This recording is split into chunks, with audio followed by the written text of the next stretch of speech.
ஹாய்ப்பா. நம்ம இன்றைக்கி சனா மசாலா ரெடி பண்ண போகிறோம். அதுக்கு சனா மசாலா வந்து ஒரு 150 கிராம் ஊற வச்சுருக்கேன். ஊற வச்சு வேக வச்சுருக்கேன். சின்ன வெங்காயம் ஒரு 100 கிராம், தக்காளி 3 தக்காளி பழம், பல்லாரி வெங்காயம் 2 பல்லாரி வெங்காயத்தை பரவாயில்லாமல் நறுக்கி வச்சுருக்கேன். பட்டை, கிராம்பு, ஏலக்காய் தாளிக்கிறதுக்கு எடுத்து வச்சுருக்கேன். அடுப்பில் கடாயை வச்சுட்டு பட்டை, கிராம்பு, ஏலக்காய் மட்டும் போட்டு தாளிச்சிட்டு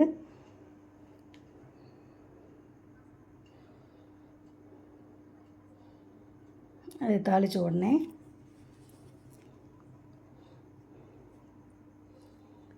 சின்ன வெங்காயத்தை போட்டு நல்லா வதக்கிக்கணும். 100 வெங்காயம் மட்டும் போதும். இது நம்ம அரைச்சி தான் சேர்க்க போகிறோம். அதனால் ரொம்ப சுருளை வதங்கணும் அப்படின்ற மாதிரிலாம் கிடையாது. பரவாயில்லாமல் வதங்கினதுக்கப்புறம் தக்காளி போட்டுக்கலாம்.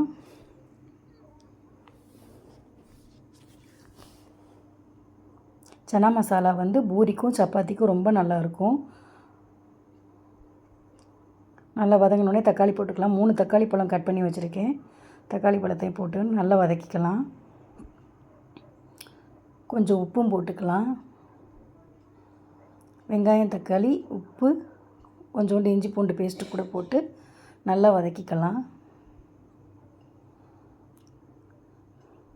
இதை மூடி போட்டு அப்படியே வேக வச்சுருவோம். அந்த உப்போட இதுக்கும் நல்லா இதாயிரும். நீர் கோர்த்து வந்துருச்சு. இதை நல்லா கிண்டி விட்டுட்டு அந்த ஜூஸ்லாம் இறங்கியிருக்கு. நல்லா வதக்கி விட்டுட்டு இதில் கொஞ்சோண்டு மஞ்சத்தூளும் ஒரு பிஞ்ச் அளவுக்கு மஞ்சத்தூள் சேர்த்துக்கிறோம்.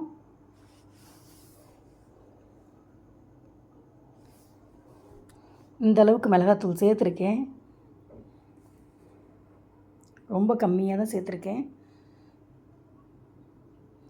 இந்த அளவுக்கு சேர்த்துட்டு அதை நல்லா வதக்கி விட்டுக்கணும். கிட்டத்தட்ட தக்காளி குழம்பு வதக்கிற மாதிரி தான், வதக்கி வைப்போம்ல அந்த மாதிரி தான். அதில் குழம்பு தூள் சேர்ப்போம், இதில் மிளகாத்தூள் சேர்த்துருக்கோம்.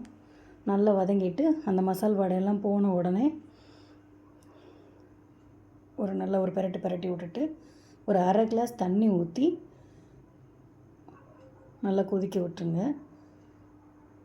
ஒரு மூடி போட்டு மூடி விட்டுருங்க. ஒரு 5 நிமிஷம் அதுவாகவே கொதிக்கட்டும். குறைச்சோடனே இதை ஃபுல்லாக ஒரு கிண்டி விட்டுட்டு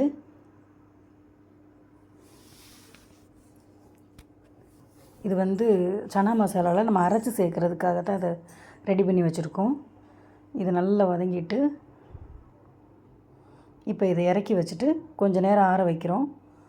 மிக்சியில் வச்சுட்டு ஆற வச்சாலும் பரவாயில்ல.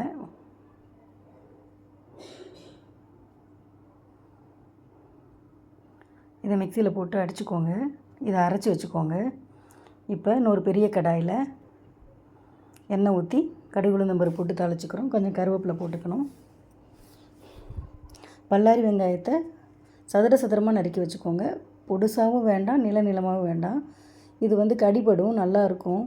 சதுரமாக கட் பண்ணி வச்சுக்கோங்க. அதில் ஒரே ஒரு பச்சை மிளகாய் போட்டிருக்கேன். ரவுண்டாக கட் பண்ணி போட்டிருக்கேன். இதையும் லேசாக வதக்கினா போதும், ரொம்ப வதக்கணும்னு அவசியம் இல்லை. அந்த தக்காளி அரைச்ச விழுதை இதில் போட்டுக்கிறோம். பரவாயில்லாமல் நிறையா தண்ணி ஊற்றிக்கிறோம். இதில் நம்ம சுண்டல் வேக வச்ச தண்ணியும் நிறையா இருக்கும். அந்த தண்ணியும் சேர்த்து இதில் கொதிக்க விட்டுக்கிறோம்.